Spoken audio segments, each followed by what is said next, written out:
हाय, good morning, सत श्री अकाल, आदाब, नमस्कार। मैंने कल एक वीडियो डाला था परसों शायद डिप्रेशन के ऊपर, और मैंने ये भी बताया था उसमें कि मैं खुद डिप्रेशन में रहा काफ़ी साल और निकला। तो काफ़ी सारे लोगों ने पूछा कि सर हमें भी बताओ ना कैसे निकले। अपनी ज़िंदगी के राज, अपनी ज़िंदगी की किताब सबके सामने खोल के सब कुछ दिखा देना हर एक के बस का नहीं होता। तो मुझे आज अपनी किताब दोबारा खोलनी पड़ेगी। हालांकि मैं पहले वीडियो बना चुका हूँ अपनी मेरी कहानी मेरी जुबानी।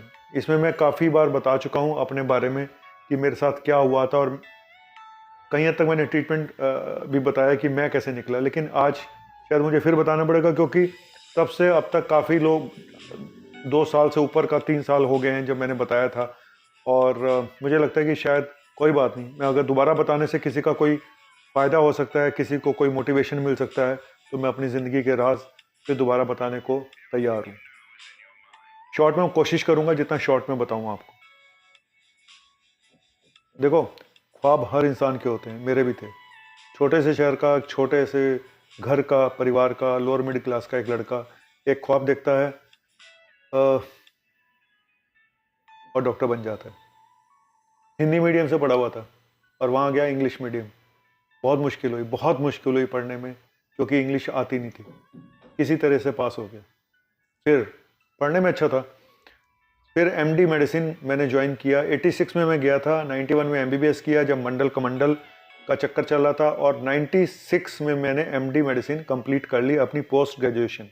लेकिन 96 में कुछ ऐसा हुआ जिसने मेरी पूरी लाइफ को बदल के रख दिया, जिसकी वजह से मैं उस डिप्रेशन में गया जिसके बारे में मैं सोच के भी आज घबरा जाता हूँ। अभी भी डर लगता है, सच बता रहा हूँ।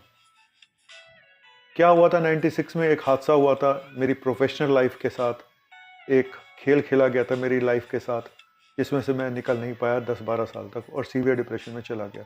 शॉर्ट में बता देता हूँ क्या हुआ था।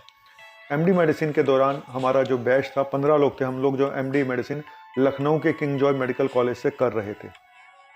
और कहते हैं कि जो पीजी पोस्ट ग्रेजुएशन जो डिग्रियां होती हैं, चाहे वो पीएचडी की डिग्री हो चाहे एमडी की डिग्री हो, कहते हैं कि पढ़ के नहीं मिलती।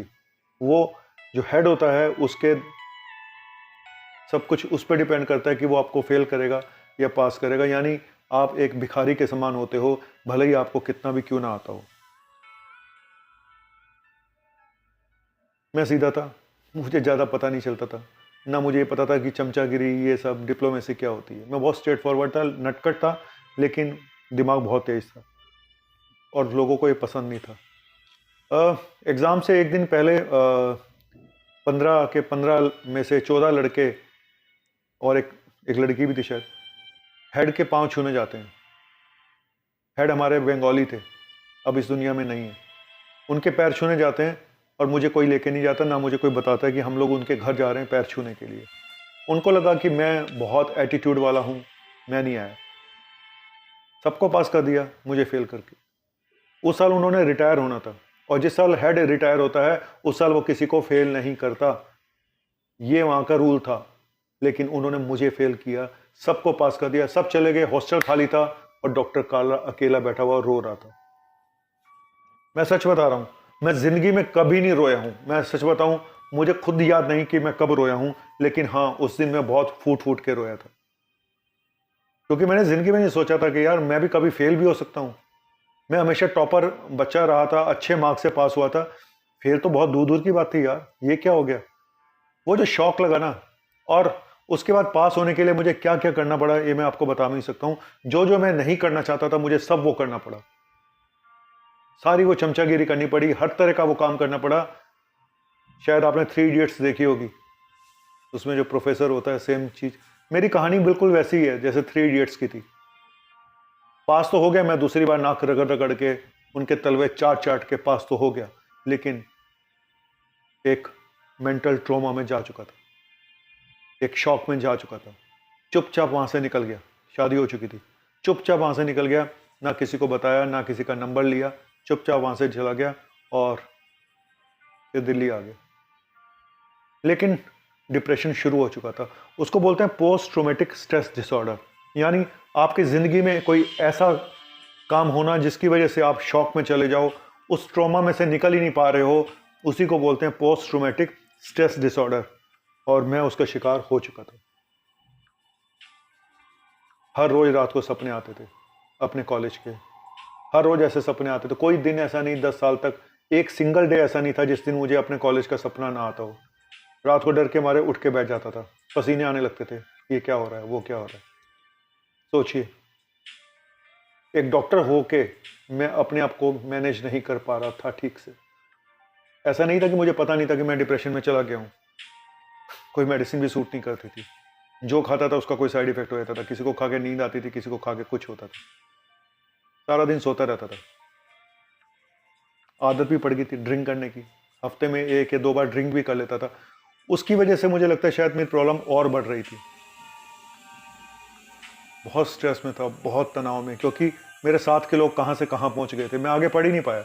मेरा मन था कि मैं एमडी करने के बाद डीएम करूँगा, कोई पेट का स्पेशलिस्ट बनूंगा, एक हार्ट का अलग से करूँगा, उसका ये करूँगा, लेकिन सारे सपने चूर हो गए एक ही पल में जब फेल हुआ।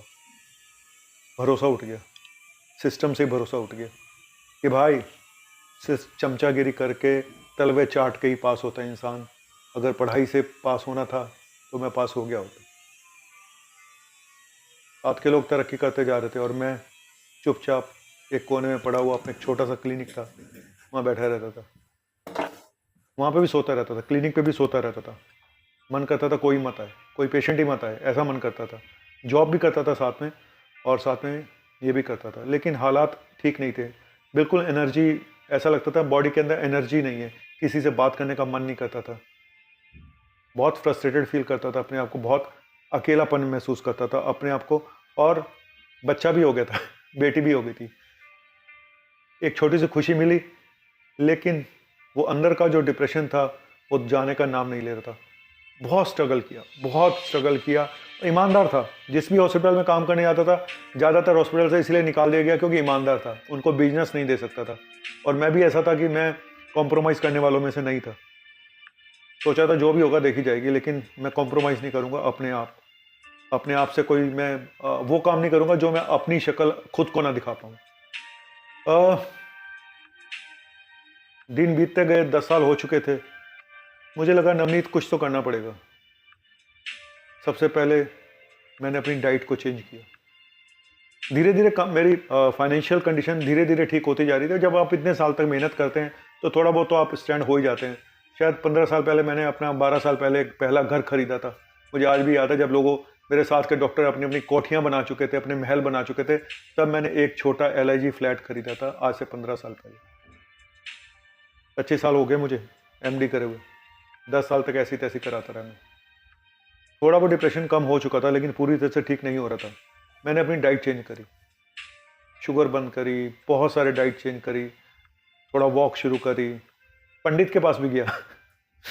हाँ, पंडित के पास भी गया था, नीलम पहनाया था, अभी उतार दिया, नीलम पहना हुआ था मैंने यहाँ पे, वो भी करके देखा, लेकिन उस चीज़ में से बाहर नहीं आ पा रहा था। मैं सच बता रहा हूँ, सब कुछ होने के बाद भी मैं एक कमी महसूस करता था। मुझे लगता था कि यार जो मेरे में टैलेंट है उसका कोई यूज़ नहीं है इस कंट्री में। मेरे ऐसे लोग जो बिल्कुल स्ट्रेट फॉरवर्ड है, उनका कोई फ़ायदा नहीं है यहाँ रहने का। तो डिप्रेशन में तो रहता ही था, ठीक नहीं हो पा रहा था। और मेरे सीनियर थे जो साइकेट्रिस्ट थे, उनसे भी ट्रीटमेंट लिया, लेकिन मुझे कोई मेडिसिन सूट नहीं करती थी, सच बता रहा हूँ। टचवुड एक हॉस्पिटल मिल गया, थोड़ा जॉब मिल गया, तो थोड़ा सा माइंड हल्का हल्का पटरी पे आ रहा था। सब कुछ कर रहा था, डाइट चेंज कर दी, ड्रिंक्स बिल्कुल बंद कर दी, कोई एडिक्शन नहीं किया, सब बंद कर दिया। ये 12-13 साल पुरानी बात बता रहा हूँ मैं। सब बंद कर दिया, सब फालतू की चीज़ें बंद करके फोकस कर रहा था किसी तरह से मैं कुछ करूँ। प्रैक्टिस भी थोड़ी बहुत ठीक होती जा रही थी, लेकिन ऐसा नहीं था कि मैं कोई बहुत अपने आप से खुश नहीं था, क्योंकि वो बातें फिर कहीं ना कहीं आ जाती थी। और इन सब के बीच में जब मैं सब कुछ करता रहा, मेडिसिन भी खाता था डिप्रेशन की, लेकिन ठीक नहीं हो पा रहा था। फिर स्ट्रगल करते करते करते करते अब मैं आता हूँ काम की बात पे। मैंने डाइट ठीक करी, मैंने मेडिसिन शुरू करी, मैंने सब कुछ किया, 50% ठीक हो चुका था, लेकिन पूरी तरह से ठीक नहीं था। एक डॉक्टर होने के बाद भी मैं ठीक नहीं हो पा रहा था। मैंने सबको कंसल्ट करके भी देख लिया, अपने सीनियर का साइकेट्रिस्ट, उनको भी कुछ नहीं हासिल हुआ, कुछ नहीं फ़ायदा हुआ।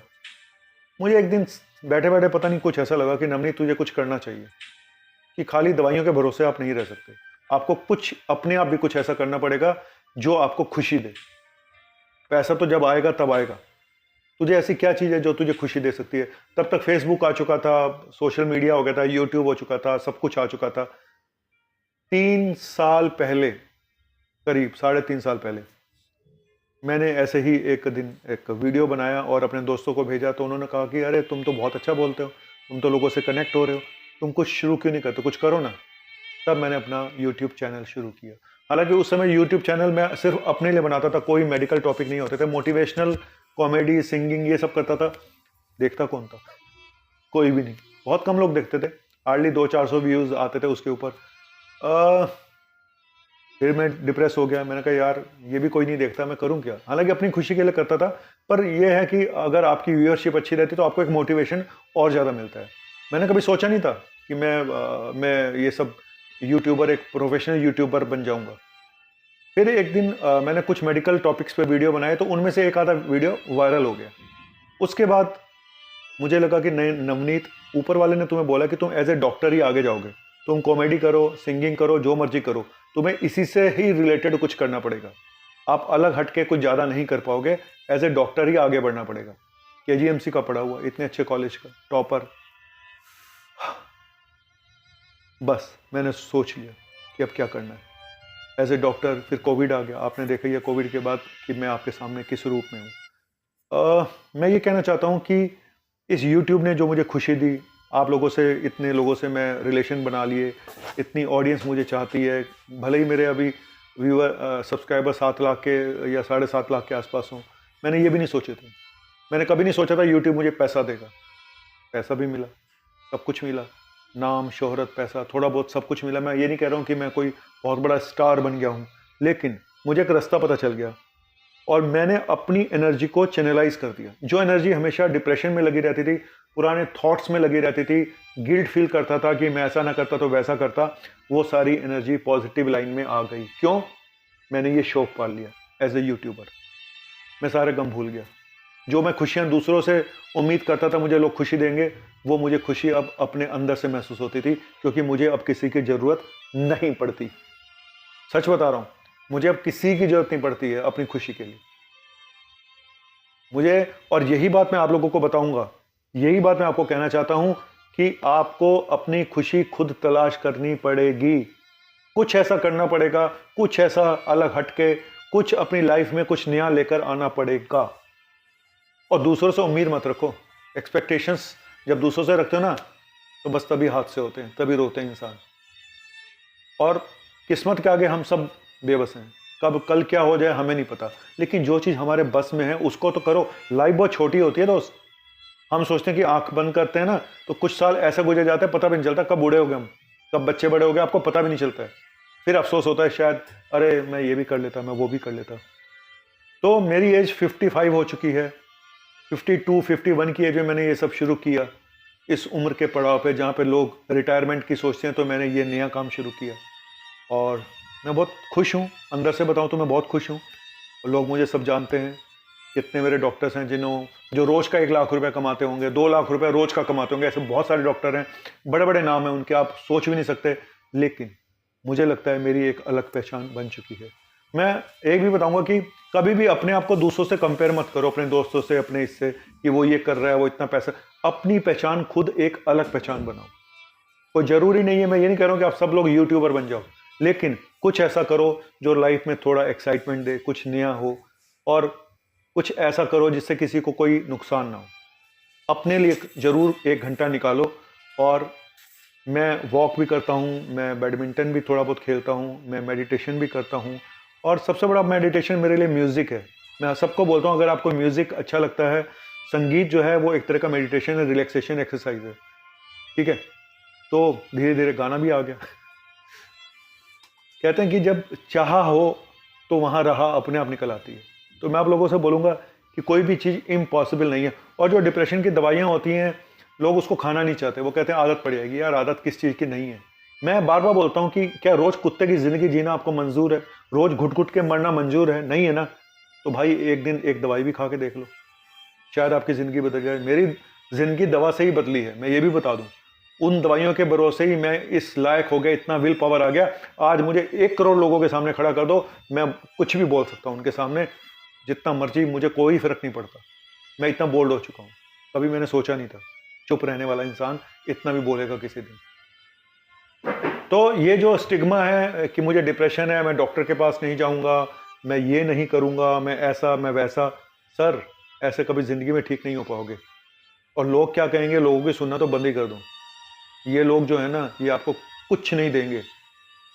जब बड़े बन जाओगे तो आपके आगे नमन करेंगे, जब कोशिश करोगे तो आपकी टांग खींचेंगे। हर तरफ से लोग आपको गिराने की कोशिश करेंगे जब तक आप कुछ बन नहीं जाते। तो छोटा सा टॉपिक था, बड़ा हो गया क्योंकि इमोशनल हो जाता हूँ अपनी कहानी सुनाते सुनाते। लेकिन सच यही है कि आज मुझे एक नई ज़िंदगी मिली है यूट्यूब के द्वारा।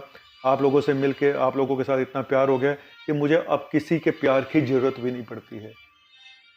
मुझे किसी से कोई उम्मीद नहीं होती है, और ना मैं अफसोस करता हूँ कि मैंने किसी के लिए कुछ किया तो उसने मेरे लिए क्यों नहीं किया। ना मेरा कोई दोस्त है, ना मेरा कोई यार है, फिर भी मैं खुश हूँ। जी हाँ, फिर भी मैं खुश हूँ। तो मैं आपसे सिर्फ इतना बोलूँगा कि ज़िंदगी ज़िंदगी ज़िंदगी तेरे से नाराज़ है ना, कोई बात नहीं, थोड़े दिनों की बात होती है, सब दिन चले जाते हैं। थोड़ा सा मेहनत करके देख, थोड़ा सा अपने ऊपर टाइम दे के देख, थोड़ा सा मुस्कुरा के देख, शायद लाइफ तेरे लिए पता नहीं आगे क्या लेकर आएगी। और मैंने कल भी बताया था, जो बीता हुआ कल होता है ना, जैसे मैं बीते हुए कल में फंसा रह गया, बीता हुआ कल बीता हुआ ही होता है, वो बीत गया। जिसने मुझे फेल किया था, जिस हेड ने मुझे फेल किया था, उसके बच्चे ने आज से 5 साल पहले फांसी लगा ली। वो भी एक डॉक्टर था, मेरा ही जूनियर था, सुसाइड कर ली, सॉरी फांसी, बंदूक की गोली से सुसाइड कर ली। क्या मिला उसको? और उसके बाद उनकी भी डेथ होगी कैंसर से। हमारे कर्म यहीं पे हमको सब कुछ दे के जाते हैं।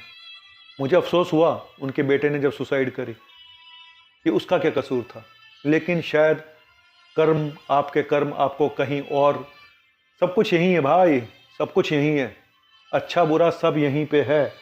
तो उठो और चलो, ठीक है, और कुछ करो। बस इतना ही बोलूंगा, कुछ करो।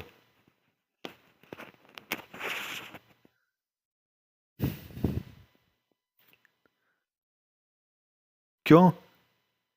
जिंदगी नाराज नहीं है भाई, जिंदगी खुश है। बस इस दो शब्द बोल के मैं चलता हूँ कि तुझसे नाराज नहीं जिंदगी, हैरान हूँ मैं, हो हैरान हूँ मैं, तेरे मासूम सवालों से परेशान हूँ मैं, ओ परेशान हूँ मैं, तुझसे नाराज नहीं जिंदगी, हैरान हूँ मैं, ओ हैरान हूँ मैं। जीने के लिए सोचा ही नहीं, दर्द संभालने होंगे, कर्ज संभालने होंगे। कुछ ऐसी होती ज़िंदगी, कभी खुशी मिलती है, कभी गम मिलता है। तो डिप्रेशन भी एक ऐसा ही है, आज है तो कल नहीं भी होगा। सिर्फ हिम्मत की ज़रूरत है दोस्त, सिर्फ हिम्मत कर और आगे बढ़। चलो, थैंक यू वेरी मच। बहुत लंबा वीडियो हो गया है, ज़िंदगी उतनी लंबी नहीं होती जितना वीडियो लंबा हो गया, तो इसीलिए जो करना है कर डालो। Thank you, bye.